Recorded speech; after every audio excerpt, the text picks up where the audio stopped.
You're listening to Till the Bottom. For better or for worse, everything is fascinating if you dig deep enough. If you agree with this, then this podcast might be right for you. Let's start talking.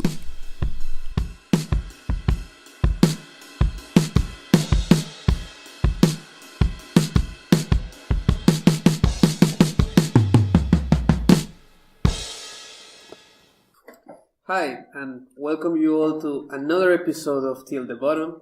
We are your hosts, Mitra and Nacho, and we have again, for another round, Dr. Till Korten. Korten. Oh boy. It's unbelievable. Eight and a half years in Germany, and I still have problems pronouncing that very simple word. This time, for this episode, we are going to more or less continue along the same vein than the previous episode. If you remember, we were talking about the topic of superintelligence and more touching upon real world concerns of what would happen or what would we imagine would be the scenario if somewhere in the world a superintelligent machine happened to be developed and ready to be set free, and if that was actually a legitimate cause for concern for some of us, or we were more optimistic about it. And just to quickly summarize, I think the ending notes were that you would be overall happy if that was the case, as long as that machine was not subservient to humans or something like that. Yes. Yeah. I would feel more comfortable with a superintelligence that is not that is its own master than a superintelligence. Because the human subjectivity doesn't come into play then. Yeah. Basically, because then it's not one human having a lot of power or a small group of humans. I think you happen to agree with that? I'm scared of single human entities. Yes. Okay. Like human subjectivity in general and what it's capable of when it has power. Yeah. Me too, but I'm also I don't know exactly where I stand in this dilemma. I think it's a very tricky issue to solve in some ways, right? Because we have no clue what the actual reality it's very hard to predict what's the structure this super intelligent AI we're talking about will take. Yeah. Or what its spanning will be like. Like we here talk about, for instance, you suggested that maybe there's like an AI which has its own set of goals and it decides to go in some other part of space. Just spread its lineage. But we are thinking very spatially with respect to that AI. It may be space independent. Like it's more completely interconnected web of things which are working together as a swarm. So we have no clue what kind of a shape that will take place, right? Mm-hmm. But I think this episode will be mostly dedicated to try to get a clue of what those intricacies might look like, and I think we want to touch a little bit upon to get consciousness into the picture and how that fits into the puzzle. May I just add one last thing Sure. to the before? So. Basically to sort of focus or make an example for your concerns that you voiced would be that basically the AI accidentally makes us extinct, like we as a human race accidentally make other species on the planet extinct simply because us following our goals robs them of their habitat. And so basically you're worried about an AI that follows its own goals, taking over our habitat and making us extinct. Yeah. So I can try to summarize my concerns. The dilemma is you have a super intelligent machine, and that super intelligent machine is either under human control or it's free to do its own thing and pursue its own goals. On the one hand, I completely get both of your concerns of being worried of the first scenario in which this machine is ultimately has to respond to a human individual, because it's obvious how things can go very wrong, right? It depends on the person depends on the set of values that person has. And even, you can still make the argument, even if that person happened to be what we could agree is a genuinely good person, who knows what will happen once this person has his or her hands on the keyboard that controls a superintelligence. So I completely, that's I think everyone can so we want a super AI which doesn't have the lust for power. I think everyone can relate to that concern, right? Anybody can, right? Because we all are humans and we know how human nature is like. Now, but you can also imagine that we could be successful at implementing forms of human control that are not that dictatorial or tyrannical. That the final decision does not rely on a single individual. Yeah. Of course, that's a tricky thing to do, and it would need a lot of thinking, a lot of back and forth argumentation, rational argument, transparency, and so on. But I think it's possible to come up with a more collective solution or a democratic. I think that's a good point. That's possible. I think it's possible. Now, because on the other hand, we see parallels of that. For instance, when we thought about superpower, the most powerful individuals earlier, we used to think of a single unitary person, right? Like who was the supreme mode of power. Now we are going towards a tendency where it's a collective, it's even an identity, like something like Google is the supreme power, I would say. Not at the moment yet completely, because there's so many government controls, which there's the remnants of the previous power. Sounds a little conspiratorial. I get. But the thing is, it's not a person. Like Google is not a person, and there is enough networks and communities within Google set to figure out its pushing and pulling its like ethics, goals, and missions. Yeah.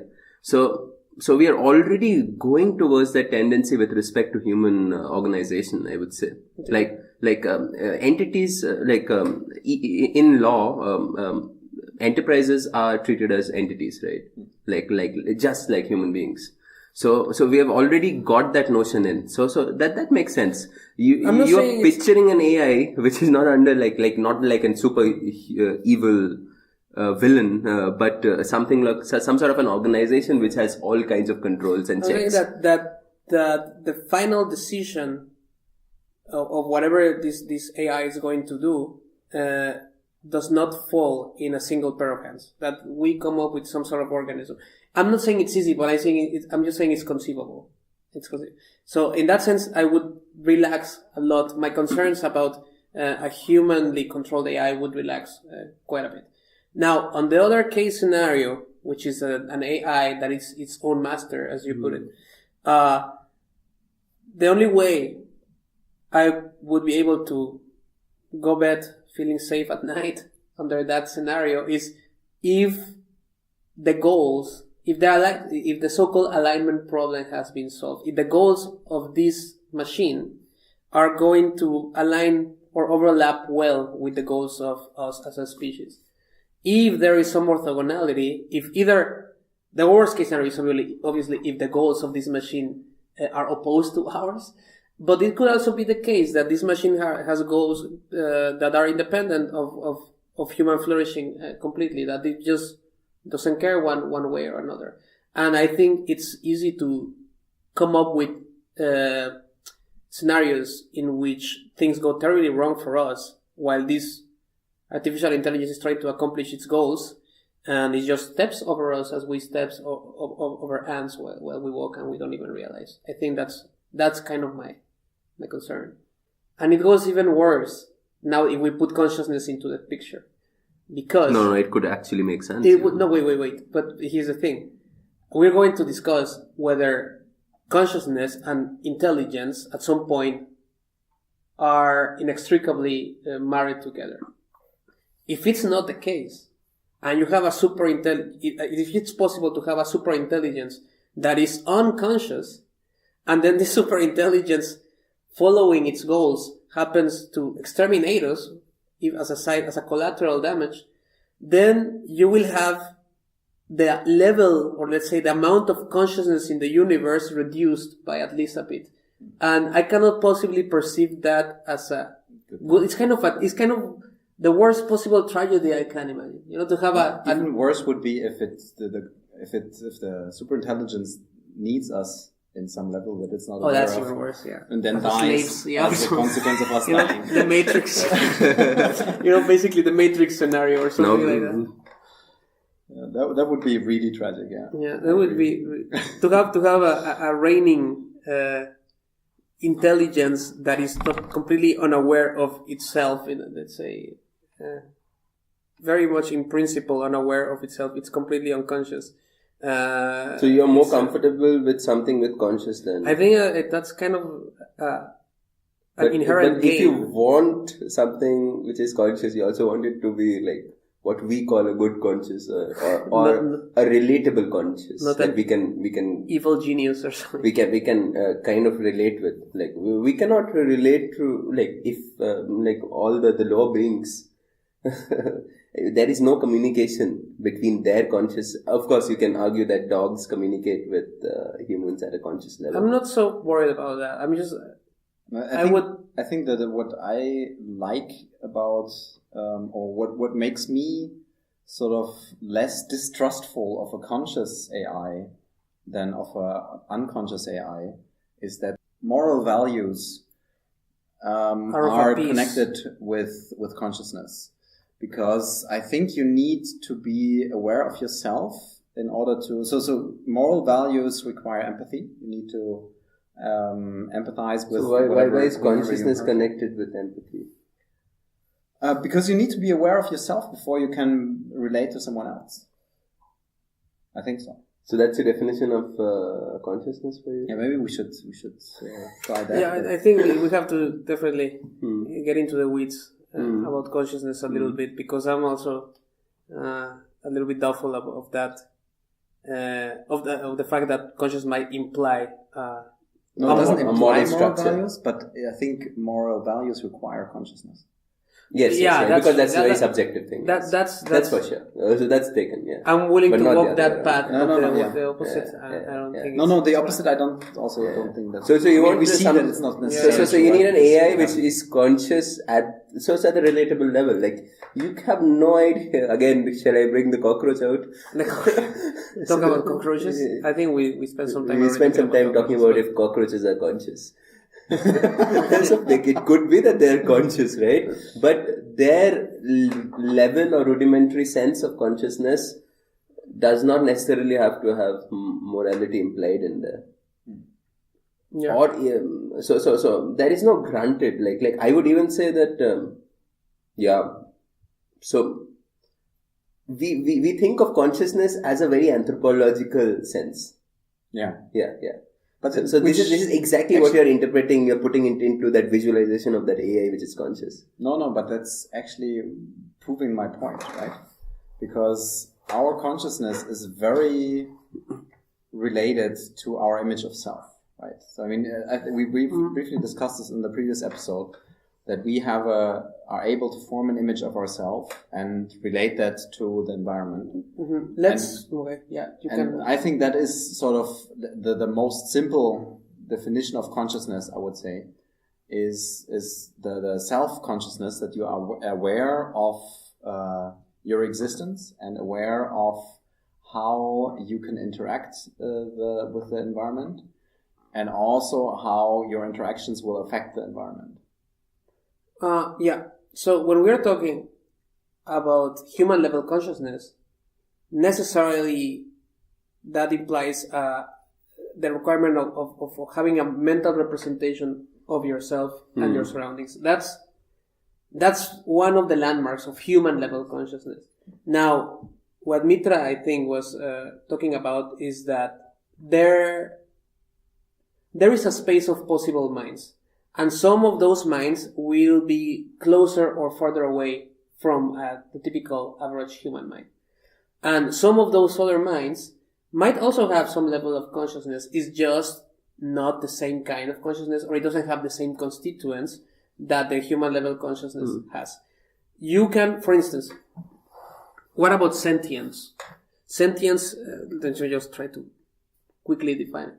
So you can go with the definition of sentience as follows. You have a system, or let's say, I'm going to be more specific, a living being that can respond to external stimuli and act accordingly. Oof. So there's some. That's the definition of sentience. That can be a definition of sentience, right? You can feel, you can experience stimuli and process them somehow internally to some level, to some degree, and then react, produce some output based on that. That means that any cell is. Yeah. So when you're stretching it that far. Yeah. So, but you can go to cells, but you can. Here I'm just laying it out there. Yeah. I'm not yet going to say if I will attribute consciousness to every sentient being that you can possibly so when people imagine. I'm just kind of going to again trying to make like a line of consciousness where you have like a metric where to put things into this line. So if you are the kind of person that is going to say, for me the basic requirement is sentience, then you can dispense with mental representations and all of that thing, and you can say plants are conscious because they are sentient beings. They can react to their environment. They can perceive where the sunlight is and grow in that direction, blah, blah, blah, perceive the other plants around and adjust their heights and all sorts of things. I'm not willing to go. I mean, for me, that's a overstretching of the term. And it's very easy to slip into mysticism and all these new age kind of ideologies. And but let's get back. Let's get back to the point. Anyway, so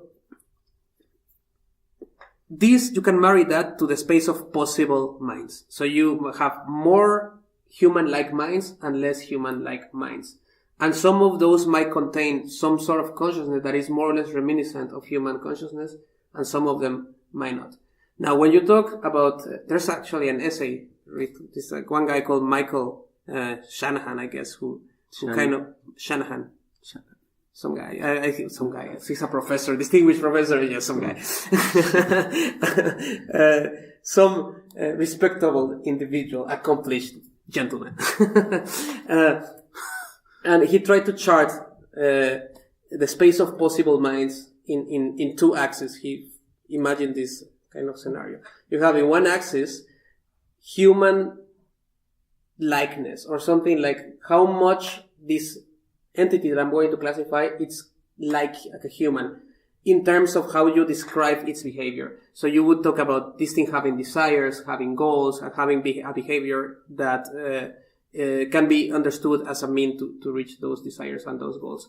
And in the other axis, capacity for consciousness or something like that, which is, and this is very fuzzy for me, but it's something like this system or this creature has the capacity to have, for instance, subjective experiences and accommodate different emotional states or mental states within it. And he's trying to plot that. And I just kind of wanted to throw that out there because at least this gives us a navigation map to think about minds that are very not like humans, namely artificial, but that might have range of consciousness higher or more expansive than humans. And I would say that a superintelligent machine or being or thing, it's if it happens to be the case that has a range of consciousness that is much larger in comparison to humans, then we are kind of obliged to say that that's the most important thing, even if it steps over us. So in a very simple way, you're saying that just like a dog cannot grasp how conscious humans are, humans will not be able to grasp how. And what if that thing is unleashed? What if somebody can create that thing? What would you feel? So what I find interesting in that question, sort of this, I mean, actually, I would find it even more interesting if we plot like level of consciousness and level of intelligence. If we say these are two independent things, that you can have intelligence without consciousness. Because, I mean, how we define consciousness as having an image of self and an image of your surrounding. Now consider Watson, this IBM answering machine, or question answering machine. I mean, this lives in a computing center, and of course it could develop an image of self as being a warehouse with power coming in and information flowing in and out. But this would be a very abstract image, right? I mean, because it couldn't move around, in physically. Mm-hmm. It couldn't physically interact with its environment. So the only way it could interact and affect an environment is through information exchange. Mm-hmm. So this would be really like an eremit that only sits around, doesn't interact with the outside world, or like I don't know, a person who's completely immobilized and paralyzed, and then it can only interact via information. Mm-hmm. And this would, I mean, if this by accident became super intelligent, it would be automatically clearly completely different from our very non-human. Exactly, because the roots of how even biologically consciousness has evolved has context with respect to our environment. Yeah. So this case, the environment is completely different. Yeah. And it completely miss the context. Yeah. So I am subject. Let me get my subjective bias out. I am ready to bet that super intelligent AI will not become conscious. Not necessarily. I seriously, this is the feeling I have that. So we talk about substrate independence with respect to intelligence. It could be that consciousness is also substrate independent, but at least we know the initial logic gates that is required or necessary to have an intelligent design.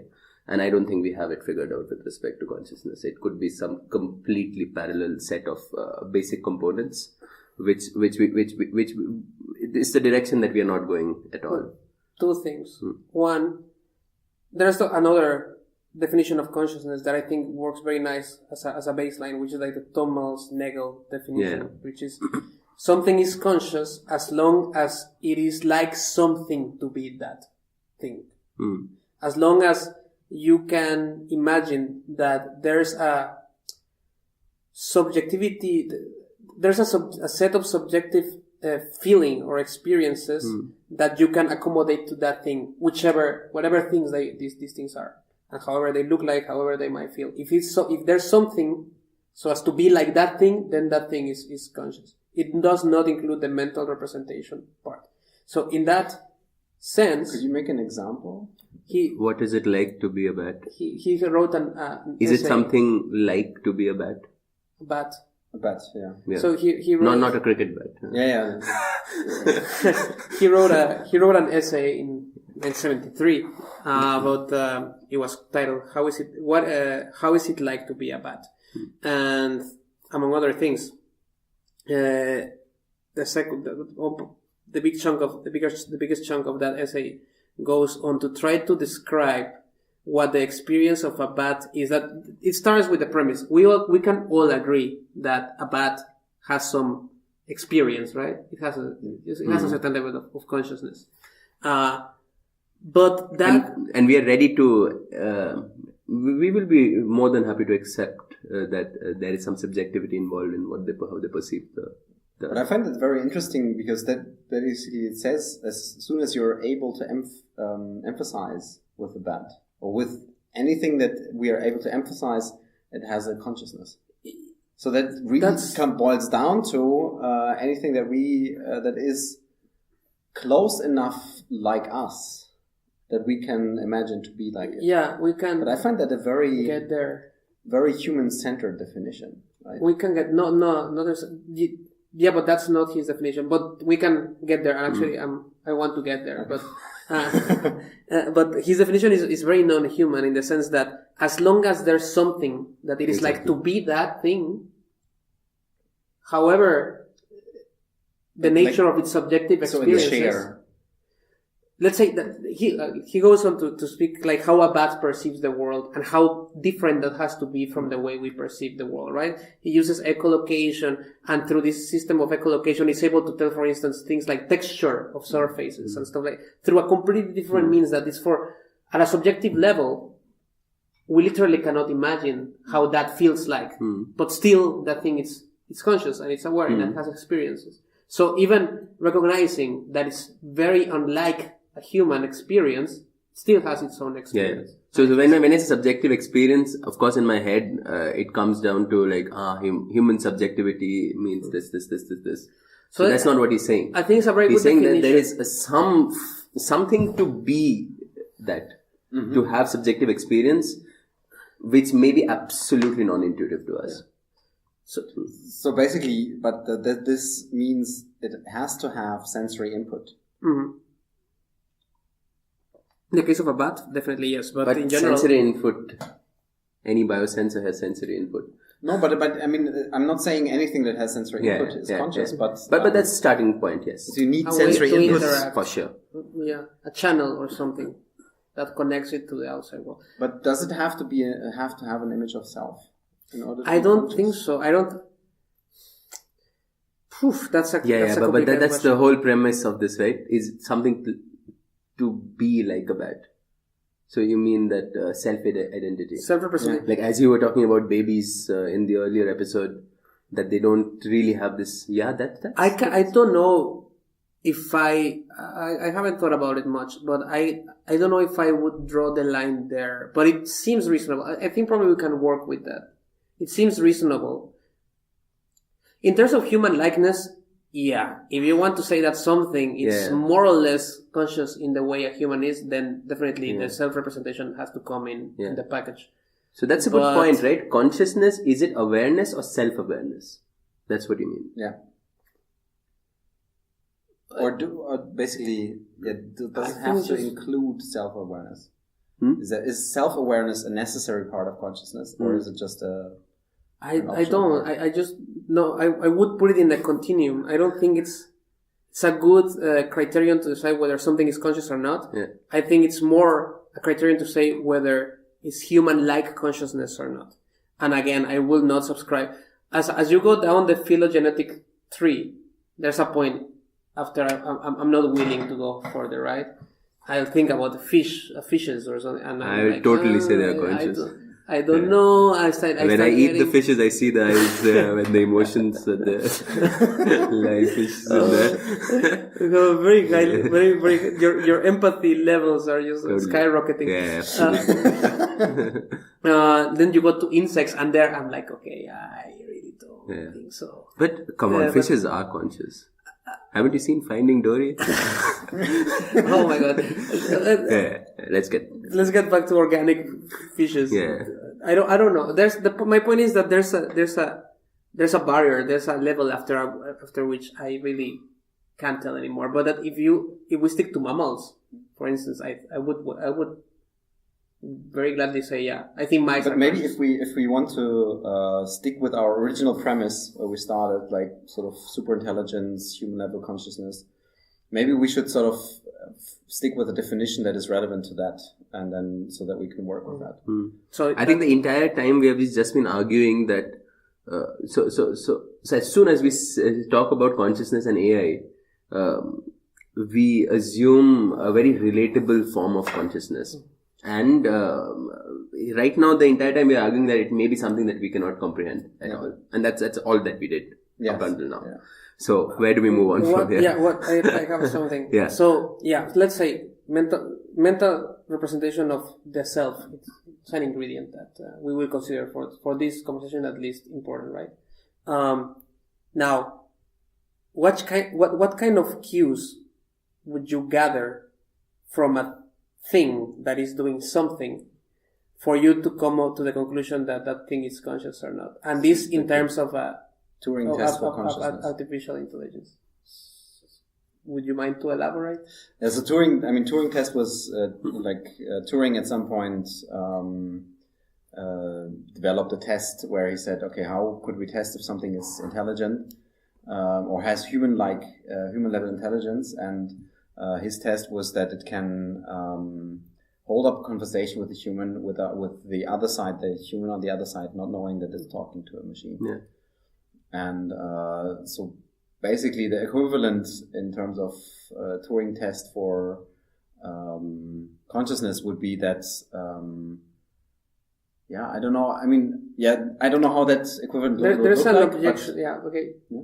So, in terms of the Turing test, what the Turing test is actually discerning is whether what you have in front of you is able to fake consciousness good enough, right? It's not a decisive test that will tell you whether that thing is conscious or not, just that it acts as if it's conscious. So probably that's all we need. Probably the most important thing about consciousness is the way we will interact with that thing. And probably that's the most important thing. Some people would say that. There's, again, going back to this essay from Shanahan, he gives you this thought experiment. Suppose you enter your lab and you see a box, and this box, you open it, and it's the most complicated thing you've ever seen. You know, there's some sort of wires. It looks like almost an alien piece of technology. You can, just by looking at it, that this is a very complex piece of machinery, and it's beeping and it's doing things, complicated stuff. You can even imagine that thing is doing something intelligent. It has probably some intelligence. How would you assess if that thing is conscious or not? Is there anything that you can?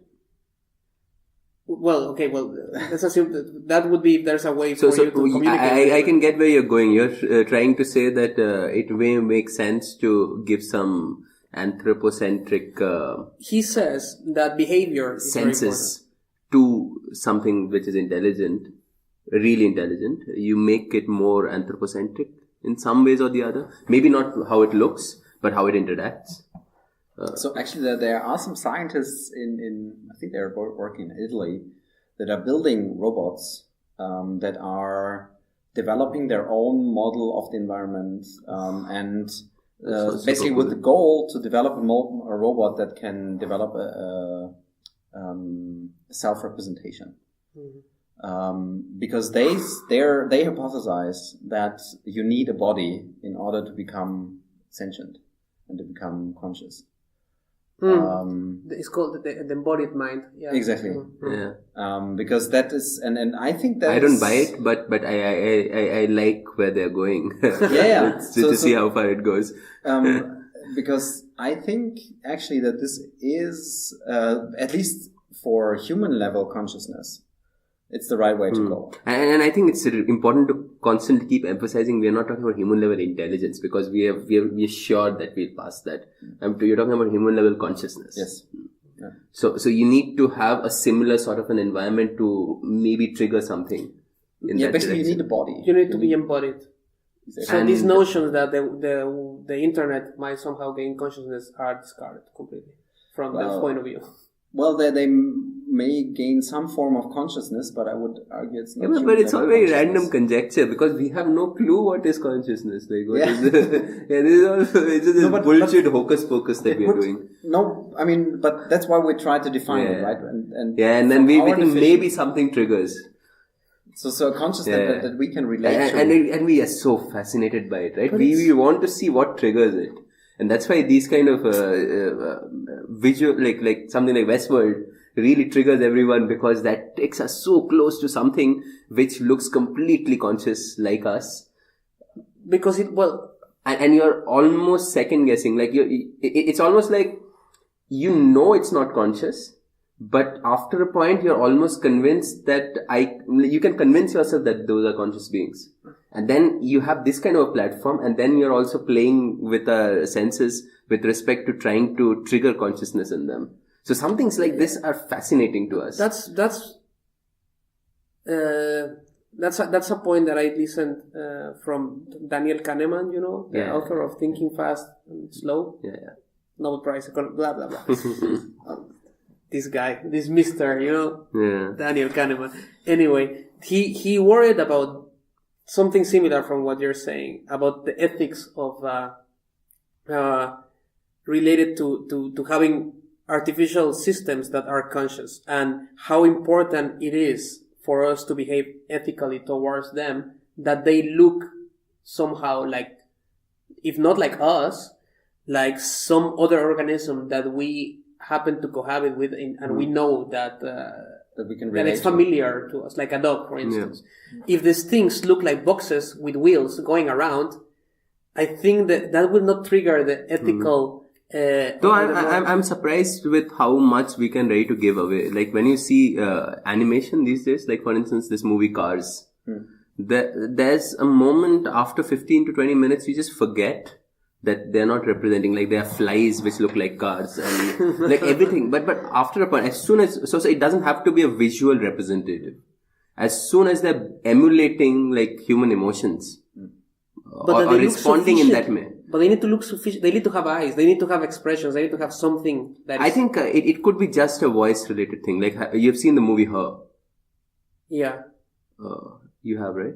No. So there, it's like it's like something that an operative system. Exactly, a Siri which is intelligent enough for you to fall in love with it. Mm-hmm. Yeah, and after a point, the Siri in that movie gets bored of the human because you're not interesting enough. It's like a Siri that. So it was a very hardcore boom. Like it doesn't have to be a visual representative. Like it has to tweak. It has to convince yourself in any which way that it is consciously relating with you. It's subjectively relating with you. And it could be something with respect to like your facial emotions. It could be something with the voice modulation. It could be... yeah, but that's still all of those things are sufficiently human or sufficiently recognizable or familiar forms of... Yeah. The way these systems manifest themselves and interact with the world are recognizably... things that we can recognize as, if not as human, as attributes that we put on conscious beings. If that's not the case, if that thing is lost, again, if you have boxes in wheels, super intelligent boxes in wheels communicating with each other like R2-D2 from Star Wars, yes, I think and people relate to it. I mean, R2-D2 actually is a very good example, I think, because he is, I mean, it's many people like that character the most from the movie because he's acting is even if you don't understand beeping, it, right? I mean, the only way he communicates, he's beeping. He doesn't have any facial recognition. Exactly. But wait. Or for instance, in now I have so many different examples in my head. It's beeping, and it looks like a trash bin with wheels or something like that, right?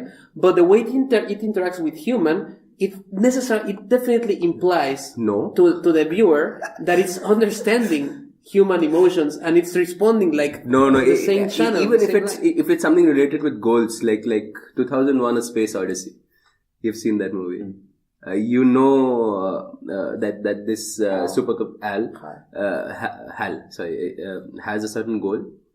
And there is one moment which is brilliantly captured, where, of course, maybe that's the anthropocentric, that you see the red light of HAL, which is looking through the glass, and it can hear the human subjects talking. And you feel the shiver, the scare, fearfulness, and that is that anthropocentric? It's hard to tell. Yeah, I don't because first of all I don't remember the movie. But no, I remember exactly the scene that you're talking about. And it's a very scary moment when HAL is basically it's deciding that it needs to kill these humans to serve the goal of the mission, and it has a clear goal. It's exactly what you were talking about the alignment problem. So it's a mini alignment problem that's been brought about in that movie.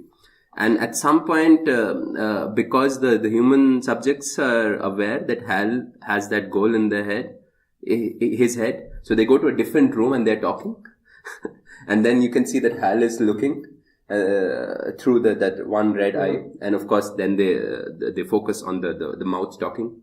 And you feel the absolute chill of what HAL is interpreting because he's listening to them and what he's going to do. Yeah, but the way we are looking at it is in a very anthropocentric manner, maybe. Yes. But we are relating, it's able to relate to us in a human manner, as a human evil in that sense. That's the point. Even if it doesn't look or speaks or the way it interacts with you, it's very human. Exactly. So it can't be anything. Like even so, it could be just the way it makes decisions.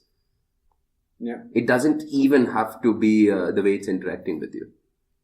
It could be just exactly, okay, this is what it does when it does that. And that's a very human way to do it. But actually, I think, like, looking at this now from the other perspective, from the perspective of a super intelligence. Yeah. So we just figured out that in order to be able to relate to an intelligence, or in order to be able to understand and to like an intelligence and to empathize with it, we need to be able to relate to it. Now, basically, if we assume that this is fundamentally true, in order to be able to emphasize, you need to relate, which I mean, sort of actually is the definition, right? Now, a superintelligence will be completely different from us. I mean, speaking of server room, warehouse. Now, that thing will most certainly not be able to emphasize unless we specifically train it to. But maybe it can. Maybe it can kind of downgrade its own. For instance, the same way we treat dogs, no? So we come down to the level. So you babies. But we treat dogs. I mean, at least most people I know that have dogs, they treat them like babies or kids. Exactly. Even though, which is not very good for the dogs usually. But but plus, if you look at the evolutionary context, we have chiseled it to our own liking. But exactly, wolves into dogs. Yeah, but exactly. Of different shapes and sizes. In terms of intelligence, there's a gap, right, between you and the dogs. And that gap, however big is in magnitude, does not stop you from interacting in ways that are empathic towards that dog. And you consciously decide to go down to their level somehow, to interact with them very basically. But I mean, imagine a computer going down to human level and treating a computer treating a human like a computer. Because, I mean, that's what we do with a dog, right? We go down to their level. Just now imagine a computer that is super intelligent and conscious, trying to sort of relate to us. I mean, we relate to a dog by giving it human seeing attributes. us as pets? Like, basically, we attribute it as happy when it wags its tail, and then it comes when it cuddles with us and protects us and whatever, blah, blah, blah. But it's all, basically, we're emotionally, all the emotional things that happen, we humanize it. Now imagine a computer computerizing humans. So treating us like we treat dogs. I get your point. But trying to fit us into the needs of a computer. Yeah, I was not seeing what you were going. So it would sort of electrocute us to see if to feed us. But there is such a disconnect in our anatomy and the way. I see what he's. No, I mean, of course, this was very overstating it. No, I totally get it. But here's where I have a problem. Like, as I said, like I honestly see a future where there's an intelligent enough AI. I don't see a conscious AI. I see an AI. Not? What? But why not? Because I think we haven't figured it out. But it's my subjective bias, of course. But I'm ready to bet. We don't need to figure it out, right? Yeah. The AI needs to figure out what consciousness is to become conscious. Or maybe it doesn't. No. Maybe it doesn't. I mean, we don't need to figure out what consciousness is to become conscious. So you're saying intelligence could be at that level that it can emulate consciousness. You're talking about two different scenarios. You're talking about the human engineers purposefully and willfully putting the consciousness into the machine. No, I'm not talking about that. Yeah, I'm but not saying that's the implication of what you're saying. I am saying that the way we are emerging, but that is the implication of what you're saying. You're saying that you don't believe we'll get conscious AI because we haven't figured out how consciousness works, which implies that you're saying that because the engineers cannot put the consciousness in the machine, we will not get a conscious AI. And he's saying it's not necessary because consciousness might emerge by itself. Yes, in a but that's sufficiently where I'm intelligent arguing. system. That's where I was arguing a bit before. So it We don't with agree with respect to intelligence, we have given the right constituents for intelligence to emerge and be super intelligent if need be. I don't think it has to be the same setup for consciousness. And it might be an extremely rudiment. Like, you are assuming that complexity in the manner of hierarchy, or whichever way we talk about, brings about intelligence. But you are also giving this huge assumption that that's the basis for consciousness. Do you get what I'm saying? Yeah. No. I certainly assume. But I am saying that with respect to intelligence, we kind of triggered it in artificial systems. Yeah. We build it up to go that way because we started to get some understanding of what intelligence is.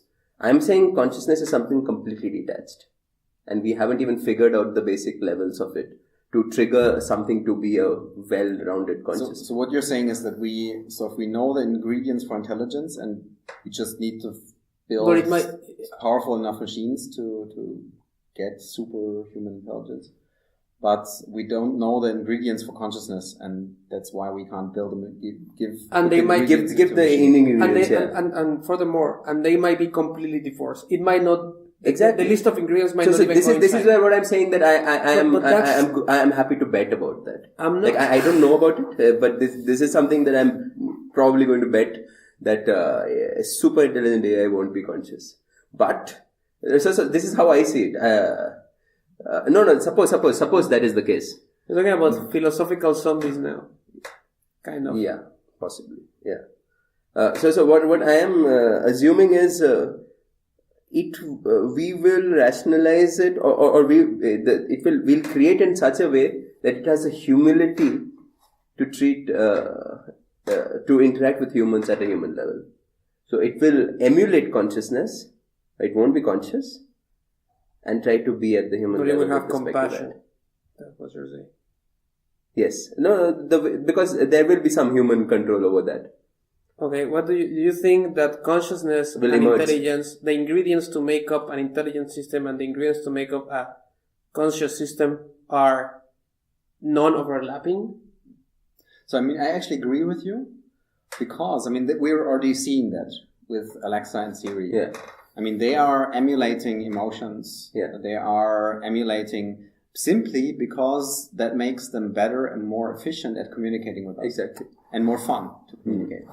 Because, with a speaking machine, that's not, so that's actually why people why Google Assistant is not as nice as Siri or Alexa. Actually, I don't think we have mentioned Google Assistant so far. Yeah. As one of the examples. That's a crazy, creepy thing that is happening to us. Yeah. But because, Alexa and Siri, they're able to make jokes. And they make jokes. Whereas Google Assistant doesn't. Yes, so there is a human element that we are giving it to them. Yeah. Which we haven't yet, but it is way more creepily efficient.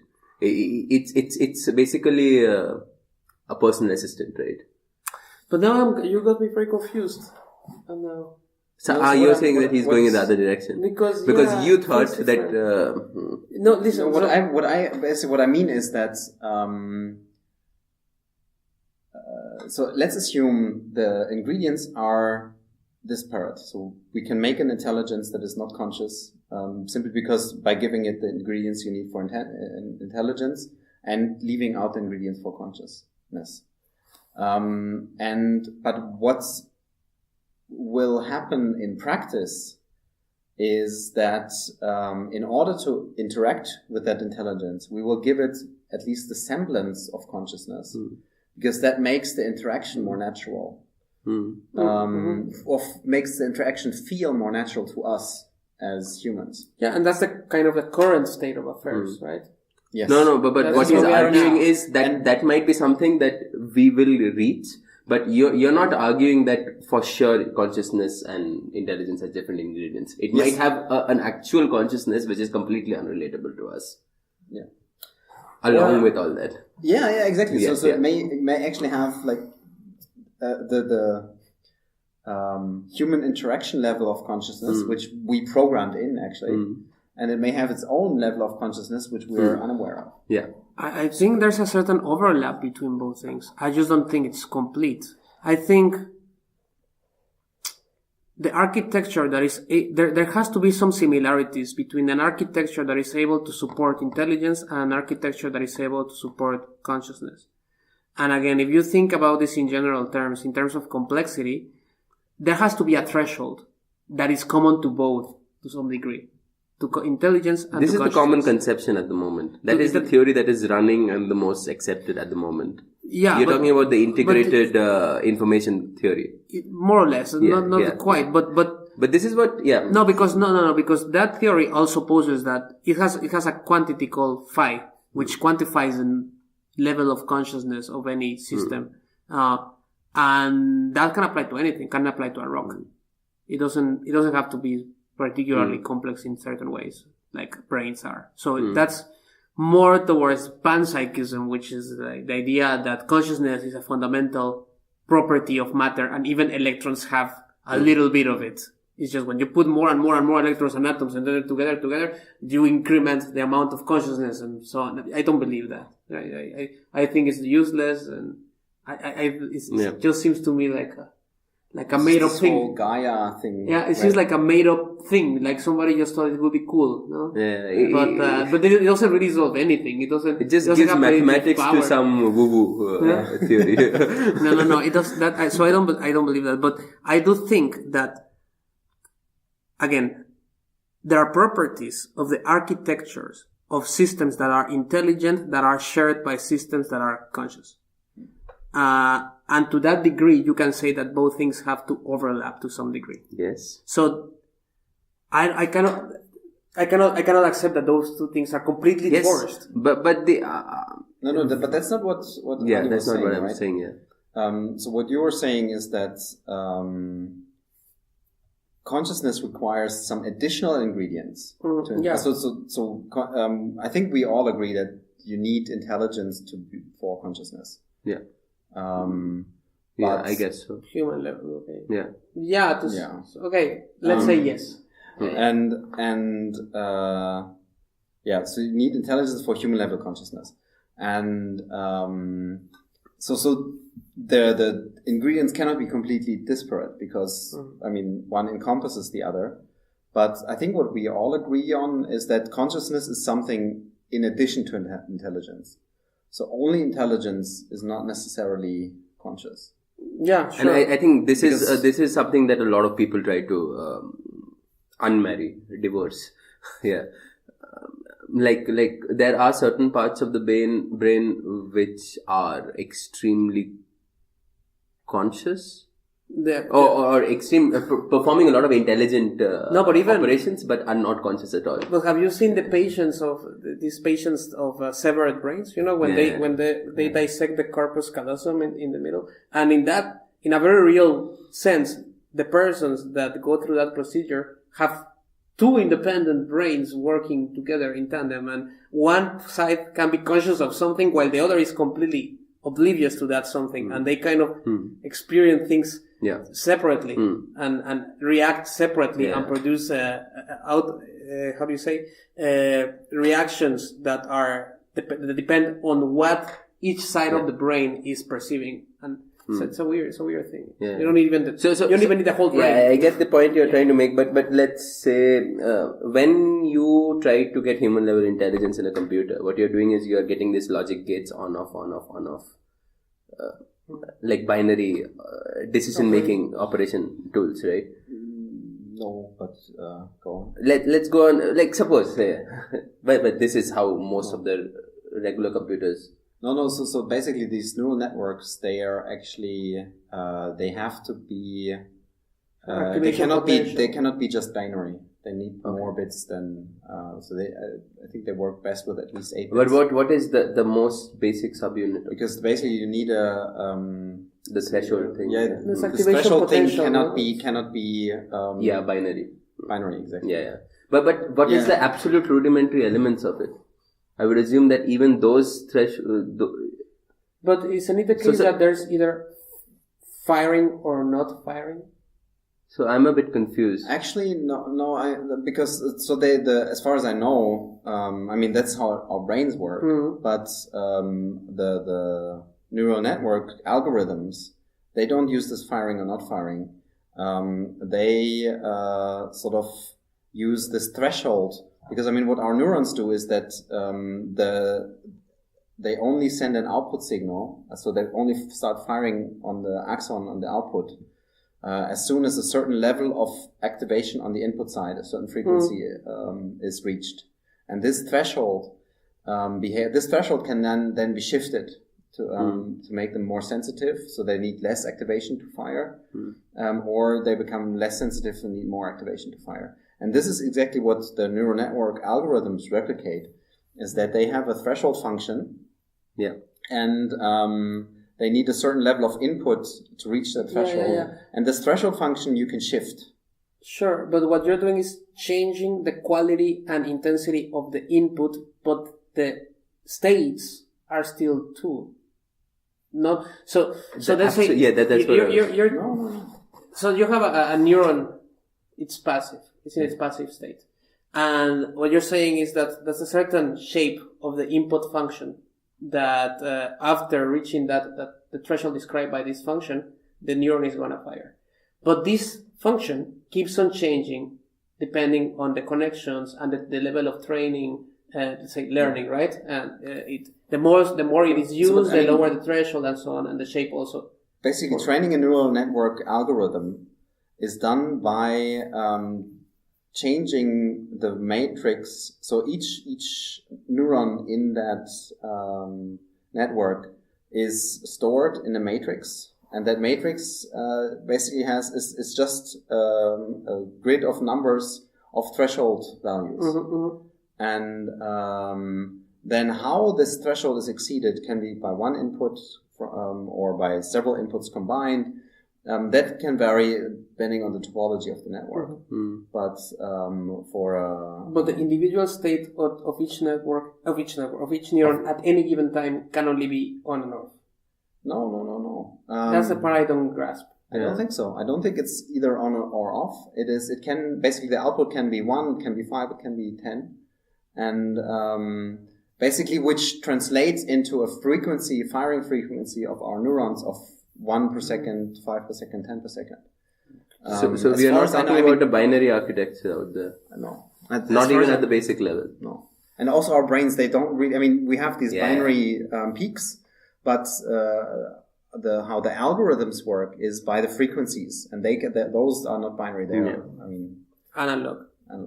So you're saying that you're using binary subunits to get an analog thing which replicates how Okay, fair enough. How do you connect that to consciousness? Who knows? But that's the whole point. That's the whole point. So irrespective of whether it's like a transitional threshold thing that you're saying, or it's like up, down, sharp. We lack nuances of the architecture of how this thing is wired in, and what aspect of, like, is it this threshold of signaling of information transfer which is responsible for consciousness? At some very basic level, it has to, right? I think at least in a concerted manner. Because I mean, this is what we use to build our model of ourselves and the world. To some very basic. I think is very intricately related to consciousness. But I also think that for proper consciousness, you need a body, and I think that is sort of where. That is the ingredient that at the moment we don't give our artificial intelligences. Because, I mean, Alexa, of course, it has this little dot that sits in your living room, but that's not its body, right? Because the mind of Alexa doesn't sit in there. So you're saying that detachment is all that makes the difference? I think so, yeah. I think at the moment, yes. And also in the near future. So I think there's more to it. No, sure. Yeah. So basically, I think we will reach I mean, in principle, like when we will reach the level of, or a superhuman level of intelligence before we able to embody the intelligence is enough to give them. I think there's more to that than I don't think we'll ever have intelligence that is conscious. Like artificial intelligence. I don't see why. I mean, as long as there's not a fundamental barrier, I can't see why. Unless we go extinct, obviously. No, of course. so yeah, I mean, we may, and that's actually another point. So I totally prefer to be extinct by a conscious intelligence. I was going to come to that. Foster my beauty. Beautiful self. That's what I was going to paint a tragic story where I talk about, and this disappoints me so much, because what I like about consciousness is it's able to have a subjective inference of existence and see the beauty. That's a funny phrase. What I like about consciousness, like without it, you could not like things. I know. It's a very no, but what I like about consciousness, I can like stuff. Yes, like no, I'm not talking about my consciousness in that sense. Yeah. What I like is that there is no point to anything if there is no consciousness. Unless you can appreciate the... Exactly. So if we end up completely being annihilated by a superintelligent AI which just emulates consciousness but is not conscious at all, and it goes around all over the universe and explores and measures things, but is not able to subjectively see the beauty of it. The beauty of it. That makes you feel like, the beauty of its power. Yeah. And it makes all other species but that's now we went full circle from the beginning. That was kind of my concern in the dilemma. But actually what so let's assume... Close the cycle. Yeah, so I have so you had the dystopia. Yeah, because I am convinced it's not going to happen. And I have the utopic version of that, which is still us going extinct. Because that's going to happen at a geological time scale. At some point, if not now, at some geological time scales. I think it's few generations. Because I mean, what I'm saying is irrespective. Even if it's geological timescales, that's nothing with respect to what is going to happen. Exactly. So I'm giving the best of the best. Say we live for 1 million years I'm not so convinced with this wonderful AI. So it still is going to be something of an issue. Yeah. So I would, I think the utopic version of that is we go extinct, but we are being extincted by an AI that is which is our descendant. Our offspring. Exactly, our offspring. Our better offspring. So basically, evolution leaves the carbon world and moves on to the silicon world or whatever substrate. Yeah. Maybe they even work on it. So we would want that AI which can go like, what is love? I think I'm okay with it as long as it doesn't happen in my lifetime or my kid's lifetime. Yeah. Then it can happen. Because this is so much better, that scenario is so much better than just us nuking the earth and sure. That's kind of more than what yes.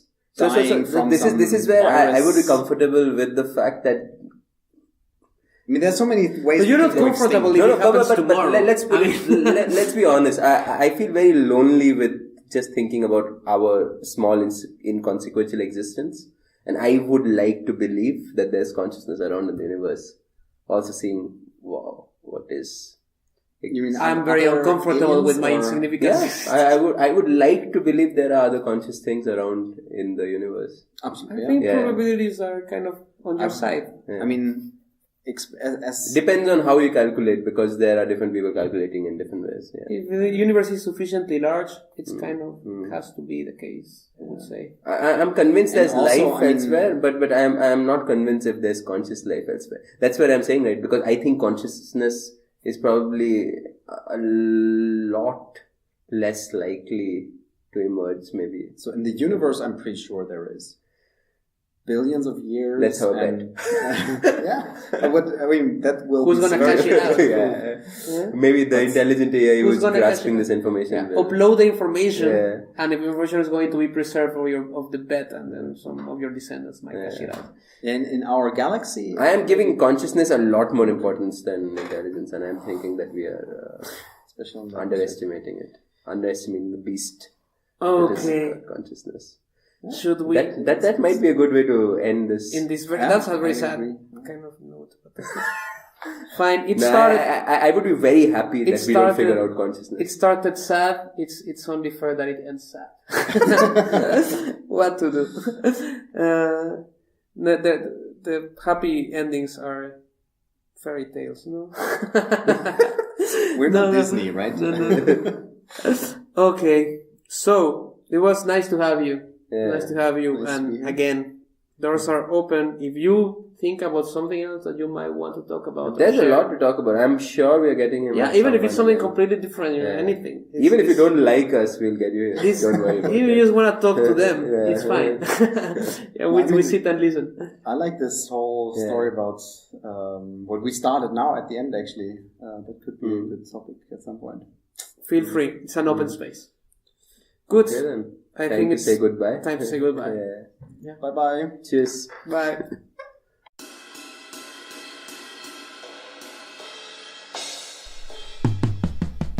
If you like what we do, please help us continue doing it simply by subscribing to our YouTube channel, following us on Twitter, liking us on Facebook, visiting our website tillthebottom.com, or spreading the voice. All the links are provided in the description. Thank you for listening, and until the next time.